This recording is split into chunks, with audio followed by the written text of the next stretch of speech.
యేసుక్రీస్తు నామమున వందనాలు, శుభములు. ఈ ఆదివారము ప్రత్యేకముగా స్త్రీలకు ఏర్పాటు చేయబడిందని గత 2 వారాల నుంచి మీకు తెలియజేస్తూ ఉన్నాను. మరి నేటి దిన వాక్యాంశం కూడా దేవుని విమోచన కార్యములో పాలి భాగస్థులైన స్త్రీలు. దేవుని విమోచన కార్యములో పాలి భాగస్థులైన స్త్రీలు అంటే దేవుడు ఈ లోకములో ఒక మంచి పనిని చేయాలనుకున్నాడు. ఏంటి ఆ మంచి పని అంటే, ఎవరైతే బాధలలో ఉన్నారో, ఎవరైతే అవసరతలలో ఉన్నారో, ఎవరైతే పీడింపబడుతూ ఉన్నారో వారికి తన ప్రేమను తెలియచేయటానికి తన బిడ్డలను ఎన్నుకుంటూ ఉన్నాడు. ఆ బిడ్డలు ఎవరంటే సమాజంలో ఉన్నటువంటి ఆడవారు.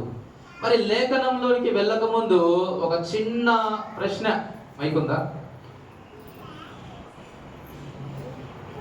ఆడవాళ్ళు గొప్పవాళ్ళ, పురుషులు గొప్పవాళ్ళ?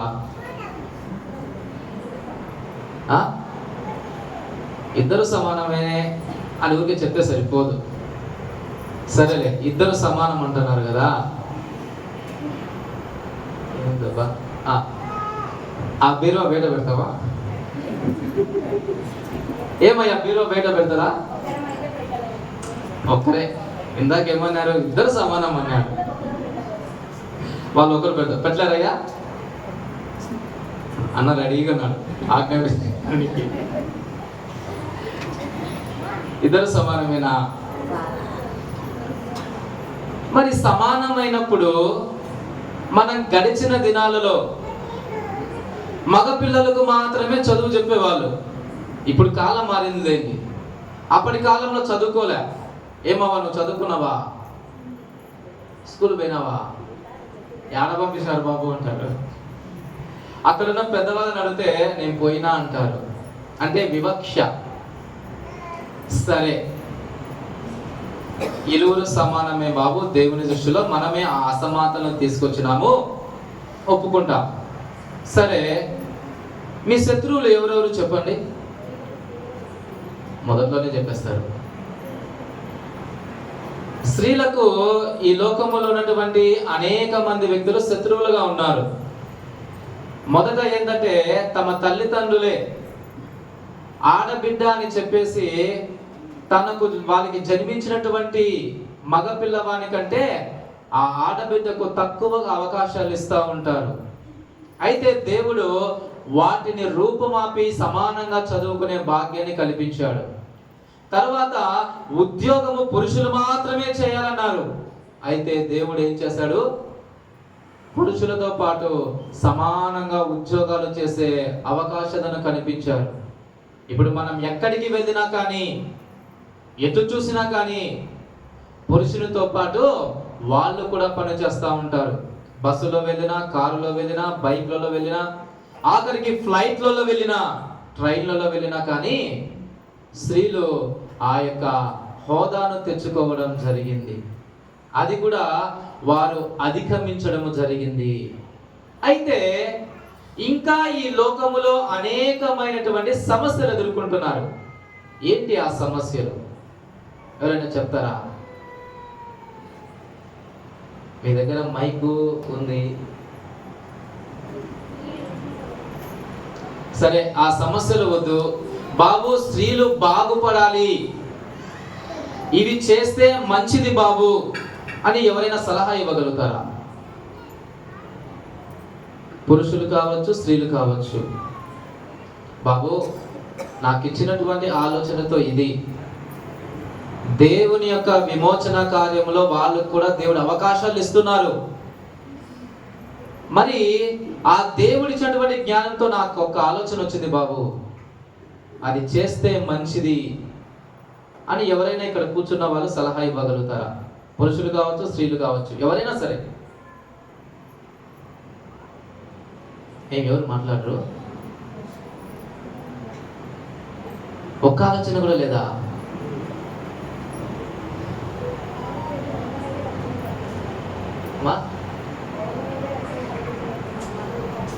నేను రక్షణ కల్పించలేదని లేదు, నా మాట మీకు అర్థం కావట్లే.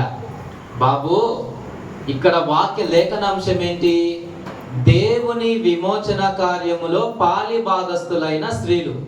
చక్కగా స్కిట్ వేశారు. అక్కడ దేవుడు ఏం చేశాడు? మగపిల్లలను చంపుతా ఉంటే వారిని సంరక్షించేటటువంటి విషయములో స్త్రీలను వాడుకున్నారు. అవునా? దేవుని యొక్క పరిచర్య చేస్తా అంటే ఒక సేవకునికి ఒక స్త్రీ తల్లిలాగా, సోదరిలాగా సహాయం చేసింది. యేసుక్రీస్తు ప్రభుల వారి అంట పరిచారకులుగా ఉన్నారు. అవన్నీ మంచి పనులే. అయితే అది యేసుక్రీస్తు ప్రభుల వారి నాటి కాలము. 2000 సంవత్సరాలు గతించిపోయింది. అప్పుడున్నటువంటి సమస్యలు అంటే ఇప్పటికైనా అధికమైన సమస్యలు ఉన్నాయి. ఆ సమస్యలు పెరుగుతూ ఉన్నాయి కానీ తగ్గడం లేదు. అయితే ఆ విమోచన కార్యములో మీ యొక్క పాత్ర ఏంటి? ఈనాడు మన సంఘాన్ని చూసి నాకు చాలా సంతోషం వేసింది. ఎందుకంటే ఉదయాన్నే గత వారం అనౌన్స్మెంట్ చేశా, మన పాస్టేట్లో ఉన్నటువంటి మిగతా పల్లెలకు వెళ్ళి సువార్త చెప్పండి మా అన్న. ఒక 15 మంది సిద్ధపడారు. సమీపములో ఉన్నటువంటి గ్రామాలకు, గొల్లపల్లె, విశ్వనాథపురము, మిఠమానపల్లెకు అక్కడికి వెళ్ళి పాటలు పాడారు. ఆరాధన అంతా నేను లేకపోయినా వాళ్ళే మొత్తం చేశారు. ఇక్కడ కూడా కొద్దిసేపు నేను అక్కడ కూర్చొని బయటికి వెళ్ళా. ఏంటంటే రోజు ఇక్కడ కూర్చుంటున్నాం కానీ నేను మీ కళ్ళ ఎదురుగా ఉన్నాను కాబట్టి అటు ఇటు కదలలేకపోతున్నారు. ఒకసారి వీళ్ళు ఆరాధన ఎట్లా చేస్తున్నారు, ఎట్లా ఉన్నారు వెనక నుంచి గమనిస్తామని అక్కడ కూర్చోనున్నా. అయితే ఆరాధన ప్రారంభంలో నుంచి ఇక్కడి వరకు కూడా ఇక్కడ నిలవబడేటువంటి వీరికి నాయకులు లేరు. గమనించారా?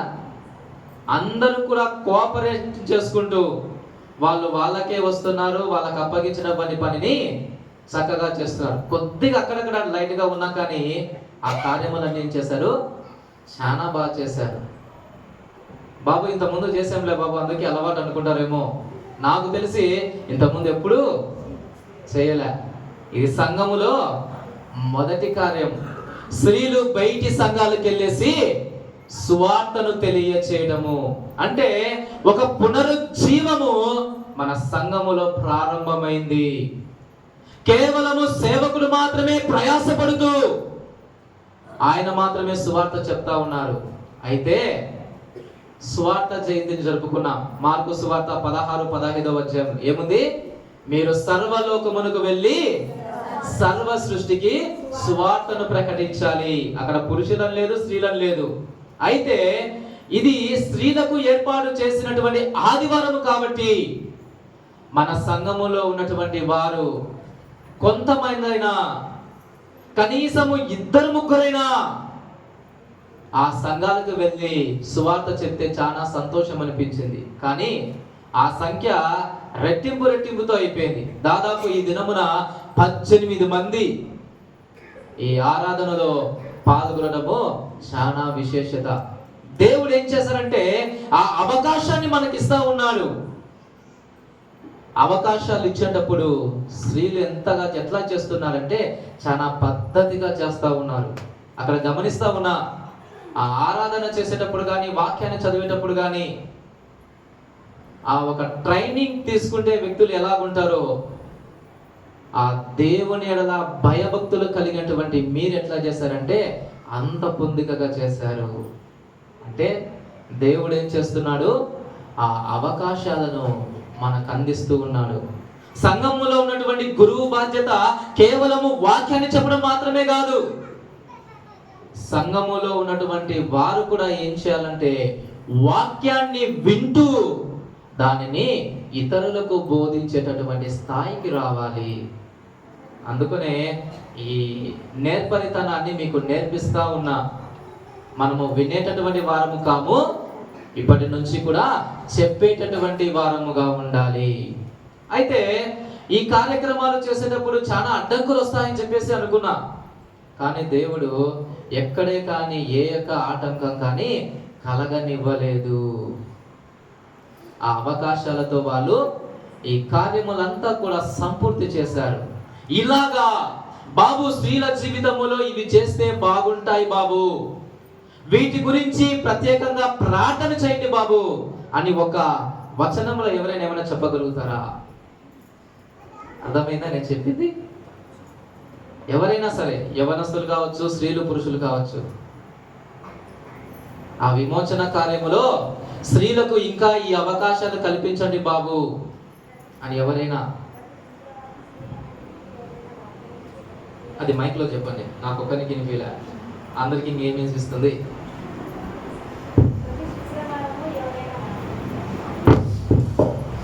ప్రతి శుక్రవారము ఎవరైనా వాక్యాన్ని చెప్పడానికి స్త్రీల మైత్రిగా సంఘాన్ని కూడుకునేటట్టు మంచి పద్ధతి. అంటే మనలోనే ఒకరు ఇక్కడికి వచ్చి వాక్యం చెప్పాలా, ఇది ఒక ఆలోచన. ఇంకా ఏమైనా నేను ఒకరే చెప్పాను, మీకేం ఆలోచన రాలేదా? ఏమయ్యా పురుషులు, మనం కూడా ఒక ఆలోచన చెప్దాం, వారి భవిష్యత్తుకు మనం కూడా తోడ్పడదాం, మంచి భవిష్యత్తు రావడానికి. అని నువ్వే ఎత్తటమా? వాళ్ళకు కూడా అవకాశం ఇది రాదు.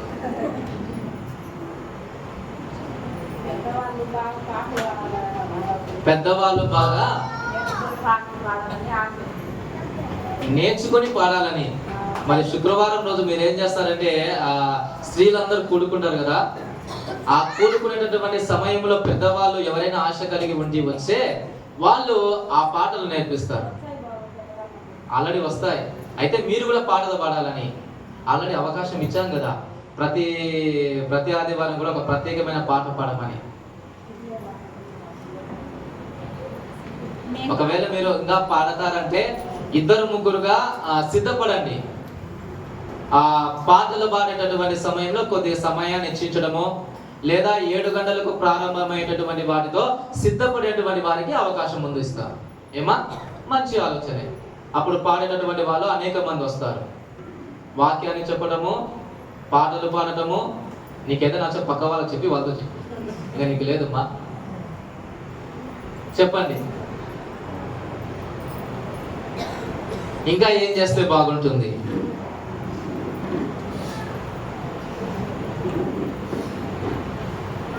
యవనస్తులే, మీకేం ఆలోచన లేదా? అందరు సైలెంట్ కూర్చున్నారే. వీళ్ళలో ఒక టాలెంట్ ఉంది. ఒక అమ్మాయి మాత్రం బాగా డ్రమ్స్ కొడుతుంది కదా, ఆ కళను ఇంకొక మిగతా వాళ్ళకి నేర్పించచ్చు కదా. ఏంది మా నాకు బయటికి అంటావు, నేర్పివా? మళ్ళీ ఒక అమ్మాయి డ్రమ్స్ కొడుతుంది, ఇంకొక అమ్మాయి రిథమ్ ప్యాడ్ కొట్టవచ్చు, ఇంకొక అమ్మాయి ఏదైనా కీబోర్డు నేర్చుకునే అవకాశం ఉంది. ఏమా? ఏడి మాస్టర్ ఎక్కడున్నాడప్పా? దానికోసం ఆల్రెడీ ఒక వ్యక్తిని అడుగుతా ఉన్నా, మా సంఘంలో ఉన్నటువంటి వ్యక్తులకు నేర్పించండి అయ్యా అని. ఎవరైనా పేరు నాకు తెలియదు, కానీ ఆ వ్యక్తి మళ్ళీ కనిపిస్తే చెప్తాను. మన ఫాస్ట్ లో 7 సంఘాలు ఉన్నాయి కదా, నెలకు ఒక్కసారైనా స్త్రీల బృందం వారి మధ్యకు వెళ్ళి వాళ్ళని కూడా సువార్తలో ప్రోత్సహించే వాళ్ళగా ఉన్నారు. మంచి పద్ధతి. మరి సిద్ధపడతారా? ఏం వాళ్ళేమో నవ్వుతా ఉన్నారు.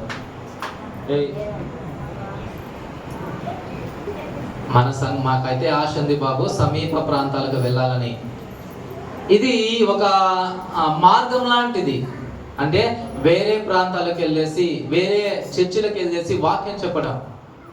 మరి నెలలో ఒక్కసారైనా కనీసం, బాబు మేము ఈ విధంగా కూడుకున్నాము, పక్కనే సచివారిపల్లి, విశ్వనాథపురం, నా పాస్టేట్లో ఎక్కడ మీకు అభ్యంతరం లేదు మా, అయితే వెళ్ళేటప్పుడు ఒక మాట చెప్పండి, బాబు మేము పలానా చోటుకి వెళ్తామని.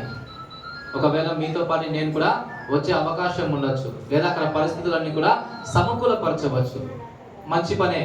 ఇలాగా దేవుడు ఆ విమోచన కార్యములో అవకాశాలు కల్పించాలి.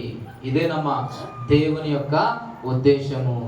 ఇంకా ఇక్కడ ఏంటంటే, మనలో చాలా మంది దేవుని యొక్క ఆరాధన విషయములో కానీ, చర్చికి వచ్చేటటువంటి విషయములో కానీ అక్కడక్కడ కొన్ని మైనర్ మిస్టేక్స్ జరుగుతూ ఉన్నాయి. ఇవి మీకు కొద్దిగా బాధ కలిగించేటటువంటివే.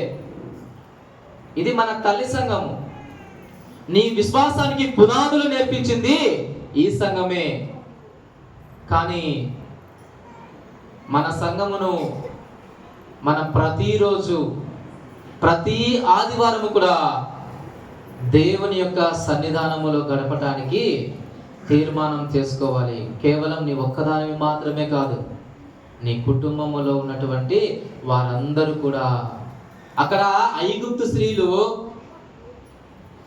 ఇశ్రాయేలు జనాంగానికి శత్రువులైనప్పటికీ దేవుని ఎడల భయభక్తులతో దేవుని బిడ్డలకు అపాయము చేస్తే అది గొప్ప శిక్షగా మాకు మారుతుందని వారు భయపడి దేవుని దృష్టిలో వాళ్ళు మంచి కార్యాలు చేశారు. అయితే ఆ బిడ్డలు చేసినటువంటి ఆ యొక్క మంచి కార్యాన్ని దేవుడు దృష్టిలో ఉంచుకొని వారికి మేలు చేయడం జరిగింది. అంటే దేవుని యొక్క ఆశీర్వాదాలు అన్యజనులైనటువంటి ఆ స్త్రీలు కూడా పొందుకోవడం జరిగింది. మరి ఇతర జనాంగమే దేవుని యొక్క శక్తిని చూసి భయపడుతూ ఉంటే నీవెందుకు వెనుకడుగా వేస్తావు? రాజు ఆజ్ఞ వచ్చింది, ఇశ్రాయేలు స్త్రీలలో పురుషులను చంపివేయమని. రాజు ఆజ్ఞ ధిక్కరిస్తే వారికి మరణం సంభవించవచ్చు. కానీ అక్కడ ఉన్నటువంటి స్త్రీలు గ్రహించింది ఏంటంటే ఆ రాజు కన్నా ఆ దేవుడు గొప్పవాడు, మనము దేవుని యొక్క మాటనే వింటాము అనేటటువంటి ఆలోచనతో మేలు చేశారు. ఇక్కడ కూడా మనకు కూడా అనేకమైనటువంటి మాటలు వస్తాయి. ఉదాహరణకు ఎందుకు వీళ్ళని అడుగుదాం. ఉదయాన అంతా సిద్ధపడి వేస్తూ ఉంటారు, ఎవరో ఒక మాట అంటారు, భక్తులు పోతున్నారప్పా అని అన్నారా? ఇంకా వీళ్ళే పరిశుద్ధులు, వీళ్ళే వాక్యం చెప్పేటోళ్ళు. మనసు నొచ్చుకుంటా ఉంటుంది కదా. అయినా కానీ ఆ మాటలను మనం పట్టించుకోకుండా ఇది దేవుని కార్యము అని మనము శ్రద్ధతో చేస్తే అక్కడ గొప్ప కార్యం జరుగుతుంది. అలా ఆ స్త్రీలు ఆ మగపిల్లలను సంరక్షించారు కాబట్టే ఆ ఇశ్రాయేలు జనాంగాన్ని రక్షించినటువంటి నాయకుడిని దేవుడు సిద్ధపరిచాడు. అనేక మంది వ్యక్తులు విశ్వాసంలో నిలబడడానికి కార్యమయ్యారు. ఇది విమోచన కార్యములో స్త్రీలు వాడబడటం అంటే, విమోచన కార్యములో దేవుని యొక్క సేవలో పాలు పొందడం అంటే, ఆ కార్యము ద్వారా అనేక మందికి మేలు చేయడం జరిగింది. ఇక్కడ మనము కూడా చిన్న కార్యాలే. ఏం బాబు ఇక్కడ నుంచి మేము గొల్లపల్లికి వెళ్ళి వాక్యం చెప్తే వాళ్ళు మారతారా? సచివారిపల్లికి వెళ్తే, విశ్వనాథపురంకి వెళ్తే, మిగతా పల్లెలను తిరిగితే వాళ్ళు ఏమన్నా మారతారా? మీ వల్ల కదా, మా వల్ల ఏమైనా అవుతుందా? కానీ దేవుడు మనకిచ్చినటువంటి అవకాశాలతో అక్కడ ఇంకొక ఆత్మ ప్రేరేపింపబడుతుంది, బలపడుతుంది. ఆ మాటల ప్రభావం అనేటువంటిది వారి హృదయాలకు తాకుతుందండి. కనుక ఆ విమోచన కార్యములు చేయటానికి ఎప్పుడు కూడా మీరు సిద్ధముగా ఉండండి. లోకములో అనేకమైనటువంటి అపాయకరమైనటువంటి పరిస్థితులు. ఇంకా బాధాకర విషయం ఏంటంటే నేటి ఈ లోకములో అబద్ధమైనటువంటి పరిస్థితులు, అది అబద్ధము అని తెలిసి దాన్ని నిజముగా వల్లించినటువంటి వస్తూ ఉంటాయి. మన వారి యొక్క జీవితాన్ని అనగదొక్కేటటువంటి స్థితి. అయితే వీటన్నిటిలో నుంచి నిన్ను కాపాడేవారు ఎవరంటే దేవుడు. అయితే మనము ఆ అవకాశాలను చేయటానికి ఇష్టపడతా అప్పుడు దేవుడు ఏం చేస్తారంటే మార్గాలను తెరవబడటం జరుగుతుంది, మన జీవితాలు మార్చబడతాయి. కనుక నీవు నీ తల్లి సంఘాన్ని నిర్లక్ష్యం చేయకుండా ఆ సంఘం ఎలా శ్రద్ధ వహించు, దేవుని యొక్క కార్యములను చేయటానికి ఆలోచించు. అప్పుడు నీవు కూడా ఆ విమోచన కార్యములో గొప్పగా వాడబడతావు. అవి చిన్న కార్యాలే కావచ్చు, కానీ లోకము దృష్టిలో, దేవుని దృష్టిలో అవి చాలా వింతైనవిగా, ప్రత్యేకమైనవిగా, దేవుని మహిమపరిచే విధముగా ఉంటాయి. అది గుర్తుంచుకోండి. శ్రమలు వస్తున్నాయని చెప్పేసి ఆగిపోవద్దు. ధైర్యముతో వారిని ఎదుర్కోవడానికి నిలబడు. దేవుడు నీకు శక్తినిస్తాడు. అటువంటి ఆశీర్వాద కృప దేవుడు మనందరికీ అనుగ్రహించునుగాక. ఆమేన్. ప్రార్థించుదము. దయగలిగినటువంటి మా గొప్ప ప్రభువా, మీకే వందనాలు స్తుతులు నాయనా. విన్న ఈ వాక్యాన్ని మా హృదయములో ధైర్యాన్ని నింపినందుకు స్తోత్రాలు.